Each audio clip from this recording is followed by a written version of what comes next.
Bismillahirrahmanirrahim. Assalamualaikum warahmatullahi wabarakatuh. Hamdan syukranillah amma ba'du. Pada sesi selanjutnya kita akan membahas mengenai konsepsi dan sumbernya menurut pandangan salah satu filsuf Eropa yang hidup pada abad 15, yaitu Descartes.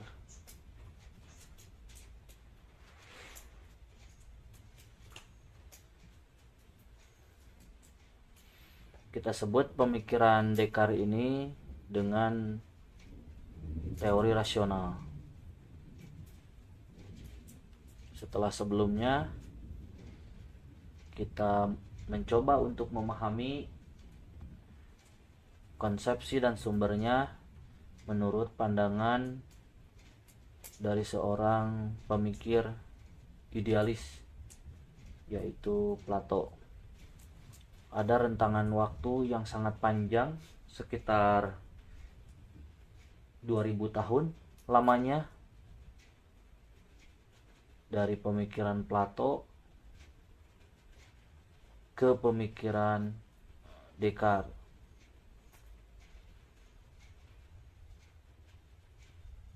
Sore ini kita perlu berusaha memahami butir-butir dari pemikiran Descartes tentang terbentuknya konsepsi di dalam benak manusia. Teman-teman nanti bisa membandingkan bagaimana konsepsi menurut Descartes dan konsepsi menurut Platon. Informasi yang kita dapatkan apabila membaca buku Falsafatuna, Descartes itu mengakui dua sumber pengetahuan. Pertama adalah sumber dari alam. Yang kedua adalah sumber dari rasio.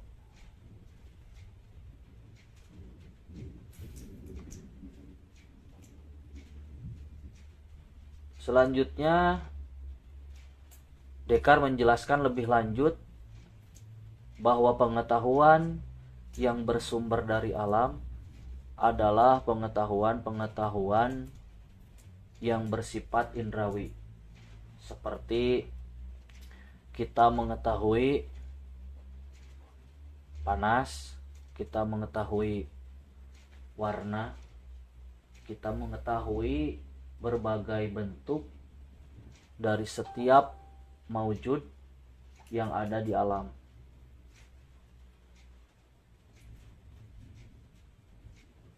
Apapun yang ditangkap oleh indera manusia itu hadir di dalam benaknya, dan itulah disebut pengetahuan yang bersumber dari alam.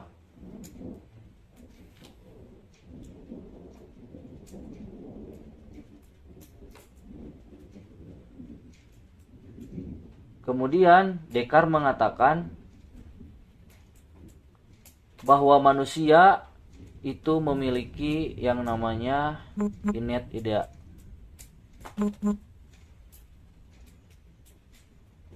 Atau ide bawaan lahir.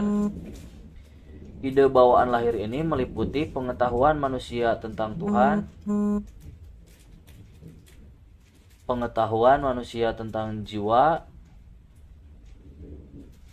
dan pengetahuan manusia mengenai perluasan dari setiap ide-ide yang hadir di dalam benak manusia.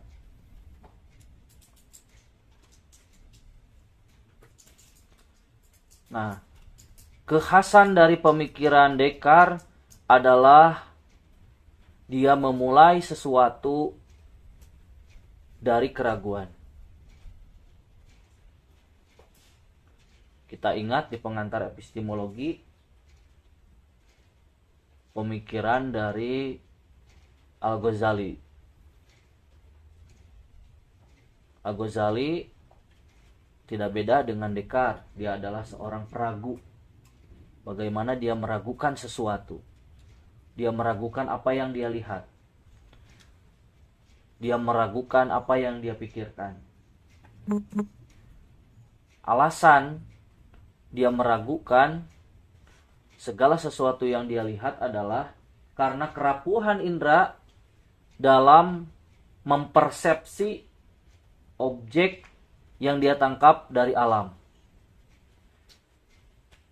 Dengan dalih bahwa indera itu memiliki banyak keterbatasan, maka dia meragukan pengetahuan yang ditangkap oleh indera yang berasal dari alam. Lebih jauh lagi, kita menemukan sosok dari Athena, yaitu Pirho. Dia adalah seorang sofis. Dia juga mengawali konsep pengetahuannya dengan keraguan. Namun tentunya dari setiap pemikiran terdapat perbedaan-perbedaan.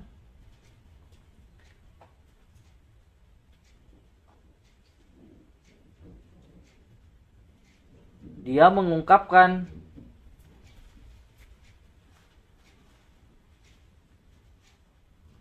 saya ragu.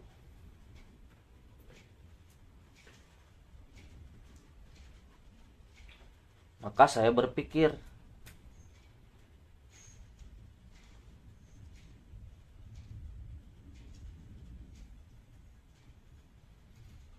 Saya berpikir, maka saya ada.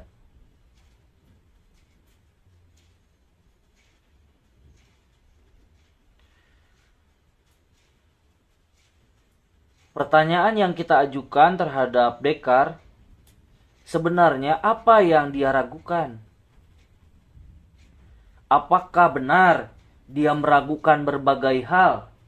Atau ada hal-hal tertentu yang dia ragukan?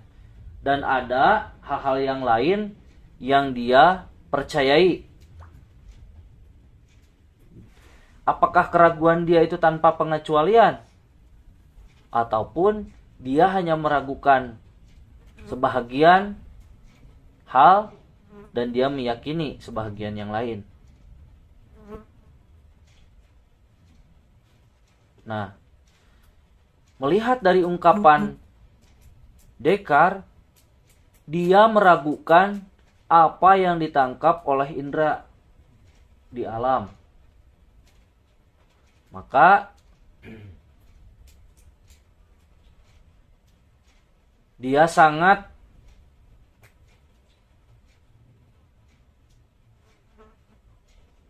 berpegang teguh dalam membangun pengetahuannya pada ide bawaan lahir. Karena menurutnya idea adalah sesuatu yang mapan, sesuatu yang stabil apabila dibandingkan dengan pengetahuan yang ditangkap secara indrawi, yang hal itu bersifat labil.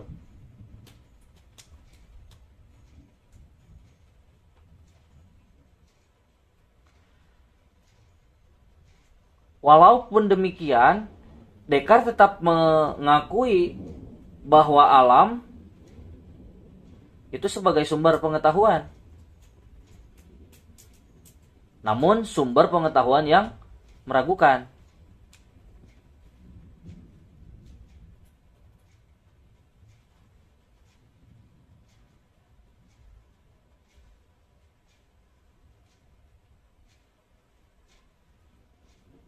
Saya meragukan. Meragukan apa? Meragukan atas apa yang dia saksikan di alam. Apakah benar ini adalah suatu realitas? Atau hal ini adalah bayangan-bayangan yang hadir akibat kekurangan indera dalam mempersepsi secara sempurna apa yang ada di alam.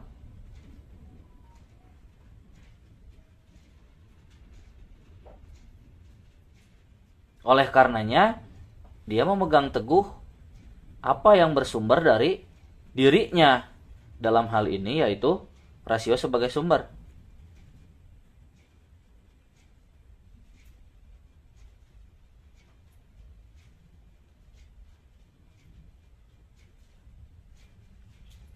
Saya ragu, maka saya berpikir.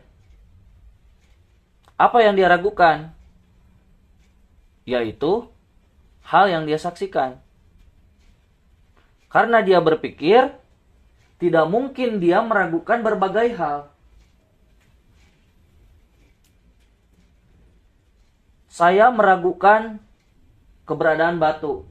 Saya meragukan keberadaan pohon. Saya meragukan keberadaan hewan. Tetapi tidak mungkin dirinya meragukan keberadaan dirinya sebagai peragu. Karena tidak mungkin ada perasaan ragu yang muncul di dalam dirinya apabila dirinya tidak ada. Dengan demikian, dia mengakui keberadaan dirinya secara pasti, namun meragukan keberadaan segala sesuatu yang ada di luar dirinya. Nah, kita melihat di sini berbeda dengan Platon, Descartes itu mengakui dua sumber. Dari mana konsep manusia itu hadir? Yaitu pertama dari alam. Selain dari alam, ada konsep-konsep yang hadir secara lahiriah dari rasio. Berarti dia mengakui dua sumber. Sedangkan pada pertemuan sebelumnya, pemikiran Platon tentang konsepsi dan sumbernya, dia menolak alam dan meneguhkan segala sesuatu yang diketahui oleh manusia secara gambaran konsepsi itu adalah berasal dari archetype. Kalau Descartes mengatakan pengetahuan yang manusia dapat itu ada yang bersumber dari alam, ada yang bersumber dari rasio. Mengapa dia menghadirkan rasio?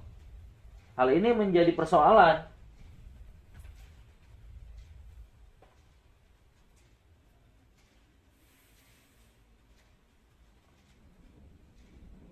Descartes mengakui rasio sebagai sumber karena ada sesuatu yang dia tidak temukan di alam. Kita kenal Descartes adalah salah satu penganut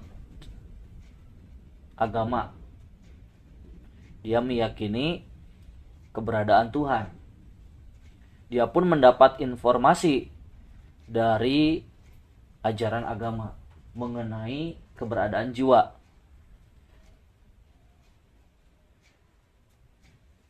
Maka Descartes di sini mengalami kegalauan yang sangat mendalam. Apa yang dia yakini, apa yang dia ketahui dari informasi agama, dia tidak temukan di alam. Yaitu tentang Tuhan dan jiwa. Maka dia sandarkan pengetahuan tentang Tuhan dan jiwa itu bukan kepada alam, tapi kepada rasio. Dari mana pengetahuan itu ada? Kenapa langsung ada di rasio? Hal itu adalah bawaan sejak lahir. Itu untuk mengunci bagaimana konsepsi tentang Tuhan dan jiwa dipersepsi oleh Descartes. Dia menjelaskan apa yang dia yakini dengan mengatakan, ya, saya meyakini keberadaan Tuhan dan jiwa, namun saya tidak temukan di alam. Lalu orang bertanya, dari mana konsep itu hadir? Dia mengatakan itu adalah bawaan sejak lahir. Dibawa dari mana?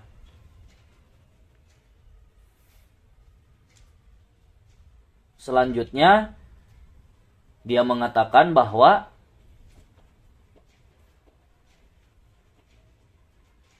Tuhan itu baik. Tidak mungkin Tuhan itu berbohong. Dan dia memberitahu tentang keberadaan dirinya kepada manusia sejak lahir.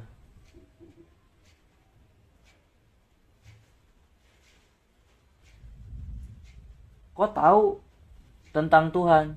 Tuhan sendiri yang memberi tahu. Apa benar informasi tersebut kamu dapatkan secara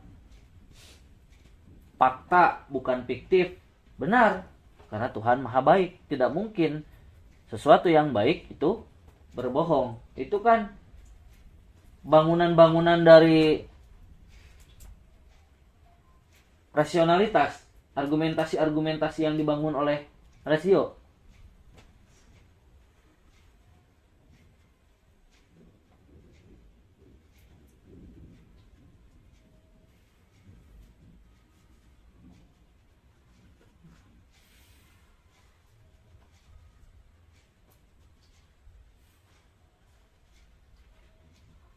Maka saat membicarakan tentang Tuhan, Descartes menutup hal itu dengan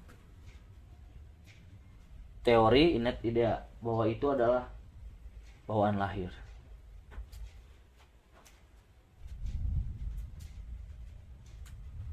Tetapi saat dikonfirmasi tentang pengetahuan yang dia dapatkan mengenai informasi Tuhan, tidak dia temukan di alam.